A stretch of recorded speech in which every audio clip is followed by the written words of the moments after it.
ABTA মাধ্যমিক 2024-25 সাল test paper পৃষ্ঠা নাম্বার 23 অঙ্ক a x square plus b x plus c দ্বিঘাত সমীকরণে দুটি বি সমান হওয়া সত্ত্বেও কি b square minus 4 is equal to 0। তাহলে বি স্কোয়ার মাইনাস 4 তো নেই, তার জন্য বি স্কোয়ার সমান 4ac হবে। কোনো মূলধন 8% হারে n বছরে সরল সুদ PNR/25 হলে মূলধনের পরিমাণ হবে 4p টাকা। এটা বইয়ের অঙ্ক, টেক্সট বুকের অঙ্ক। ABCD বৃত্তস্থ চতুর্ভুজের AD সমান্তরাল BC, কোণ অফ ABC 75 ডিগ্রি হলে BCD এর মানও হবে 75 ডিগ্রি। মানে এই দুটো কোণ কী হবে? সমান হয়। আবার এই দুটো কোণও সমান হয়।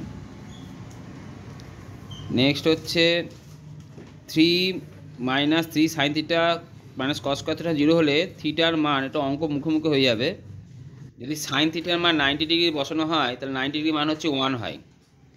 তাহলে 3 - 3 = 0 আর কস 90 ডিগ্রি মান 0 হয়। তার জন্য উত্তর কত হলো? 90 ডিগ্রি। একটি গোলকের আয়তন 4/3 πr³ ঘন একক, উহা একটি ঘনকের মধ্যে অবস্থিত হলে ঘনক ও গোলকের আয়তন অনুপাত কত? যেহেতু গোলকের আয়তন 4/3 πr³, তাই গোলক এটা ঘনকের মধ্যে অবস্থিত, তাই ঘনকের বাহুর দৈর্ঘ্য ইকুয়াল টু গোলকের ব্যাস। তাই ঘনকের ব্যাস হচ্ছে ঘনকের বাহুর দৈর্ঘ্য 2r।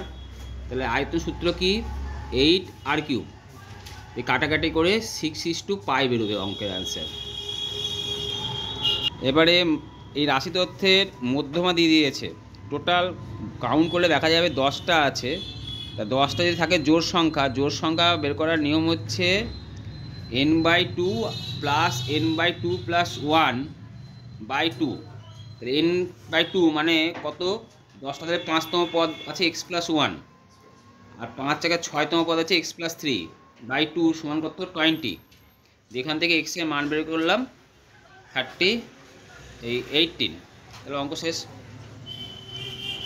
নেক্সট হচ্ছে শূন্য স্থান পূরণ। এই সমীকরণে বীজগুলি একে অপরের অনন্যক হবে যদি c সমান a হয়। অনন্য কিন্তু বিপরীত চিহ্নযুক্ত হলে c সমান -a হয়।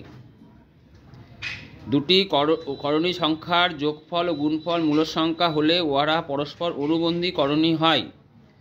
যদি x সমানুপাতিক y এবং u সমানুপাতিক z হয় তবে xu সমানুপাতিক yz হয়। Sine theta plus sine square theta সমান হলে cos square theta plus cos to the 4 theta সমান 1 হবে। এটা বইয়ের অঙ্ক। কি করব? সাইন থিটাকে নিয়ে যাব হচ্ছে, সাইন থিটা যেটা দেওয়া আছে সেটাকে নিয়ে যাব 1 minus cos sine theta plus কত দেওয়া আছে? সাইন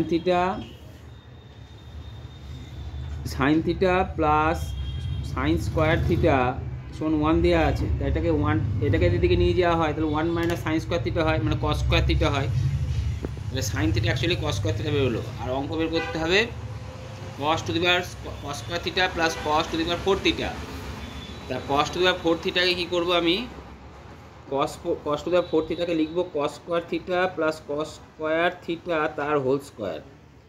তার মানে এটা কত হয়? Cos square theta plus cos square থিটার মান কত পেয়েছি? সাইন থিটা তার স্কোয়ার মানে সাইন স্কোয়ার থিটা, এর মান কত বেরোলো? 1। একটি ত্রিভুজের যে কোনো বাহুর সমান্তরাল রেখার অংশটি অন্য দুটি বাহু বা বর্ধিত বাহু দুটি বাড়ালে বাহুকে বিভক্ত করে সমানুপাতে। যদি p সংখ্যক সংখ্যার গড় b এবং p প্লাস q সংখ্যক সংখ্যার গড় a হয় তবে q সংখ্যক সংখ্যার গড় কত হবে? এটা করা হলো কি এইভাবে করা হয়েছে। এর গড় মানে গড় থেকে মোট বের করলাম, দিয়ে বিয়োগ করলাম, তাহলে কিউ এর মান পেলাম। দিয়ে কিউ সংখ্যক গড় যেহেতু চেয়েছে কিউ দিয়ে ভাগ করলাম। এটা আমি পরে বড় করে 2 নম্বর মতো করে দেবো। নেক্সট, দ্বিঘাত সমীকরণের বীজগুলি বাস্তব। বি স্কোয়ার মাইনাস 4ac এর মান বেরোচ্ছে <0, তাই বাস্তব নয়। x সমানুপাতিক 1/y হলে দুটি সংখ্যার মানে দুটি সংখ্যা কি আছে? তাহলে xy সমানুপাতিক কী হবে? ধ্রুবক হবে। তার মানে xn yn সমান কী হবে? ধ্রুবক হবে। এটা সত্য। Sine square 2 theta plus cos square 2 theta সমান 2 বলেছে, ভুল। হবে কত মান 1। 3টি সমরেখ বিন্দুতে একটি মাত্র বৃত্ত অঙ্কন করা যায়, ভুল, একটা বৃত্ত অঙ্কন করা যায়। √a মাইনাস বি এর অনুবন্ধীকরণে হবে -√a মাইনাস বি, কিন্তু উল্টো দেওয়া আছে তাই ভুল। সেক থিটা সমান কোসেক ফাই হলে সাইন থিটা প্লাস ফাইয়ের মান কত হবে? তা সেক থিটা সমান আমি লিখলাম কোসেক ফাই, তা কোসেক ফাইকে লেখা যায় কি সেক 90 ডিগ্রি মাইনাস ফাই। তা সেক 90 ডিগ্রি মাইনাস ফাই যদি হয় তাহলে এবার সেক উড়ে গেলে থিটা সমান 90 ডিগ্রি মাইনাস ফাই, তা ফাইটা দিকে নিয়ে আসলে কী হবে? থিটা প্লাস ফাই সমান কত ডিগ্রি? 90 ডিগ্রি। তা 90 ডিগ্রি হলে কত মান হয়ে গেল? 1। এই হচ্ছে অ্যান্সার।